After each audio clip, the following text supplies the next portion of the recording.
De l'autre côté du globe, les premiers rayons du soleil sur Sydney.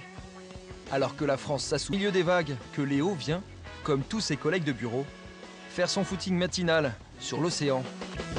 Disons que venant de Nancy, c'est pas le sport national. Ce Lorrain d'origine s'adapte comme il peut, car une journée de travail à l'australienne, c'est avant tout une juste question d'équilibre. Ça réveille. On a vraiment pris un bon bol d'air, un bon bol d'eau fraîche avant d'aller bosser. Là, ça met les idées en place. L'Océanie, un îlot de croissance qui accueille désormais 20 000 Français chaque année, 3 fois plus qu'il y a 5 ans. Un Eldorado où déferlent des jeunes prêts à tout pour réussir. Des diplômés contraints à l'exil, dans un paradis de l'emploi. Enquête sur cette nouvelle génération de Français qui découvre l'émigration économique. À peine rangé sa planche de surf et son maillot de bain, Léo Dénès rejoint le quartier des affaires, en ferry. C'est sûr que c'est un énorme changement par rapport à ce que j'ai pu connaître quand j'ai habité à Paris, à prendre la ligne 1 le matin pour arriver sur le parvis de la Défense, ou encore conduire à Lyon pour aller à Saint-Priest ou Vénissieux, sortir des embouteillages. C'est sûr que c'est le paradis comparé à ce que j'ai pu connaître. Lorsqu'il a débarqué à Sydney en 2007, Léo comptait n'y rester que 2 ans. Il n'est jamais reparti. Diplômé d'une école de management de Lyon, il s'est imposé aujourd'hui chez Portland.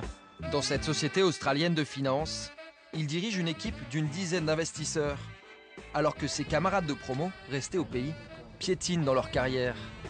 Dans une société comme Portland, on voit que si on travaille dur et qu'il n'y a pas un poids de la hiérarchie comme on peut avoir, je pense, en France, on peut assez rapidement avoir un grand niveau de responsabilité.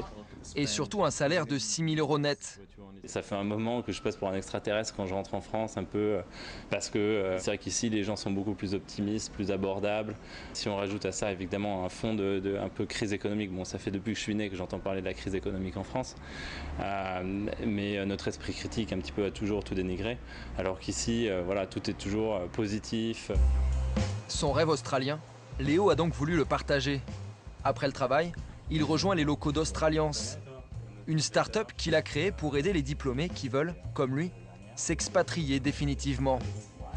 J'ai commencé à travailler au Moyen-Orient, Dubaï, Bahreïn, de retour à Paris où j'ai cherché du boulot, donc c'était en plein 2007 avec la crise. C'est vraiment très compliqué même pour tout le monde, c'est l'exode presque. Sur notre site Australiance, on a une forte hausse du trafic sur les 3 dernières années. Il y a beaucoup plus de Français qui viennent, qui essaient de rester plus longtemps. Et pour les gens qui ont une première expérience, on va dire, significative en France, il y a carrément une belle place à faire.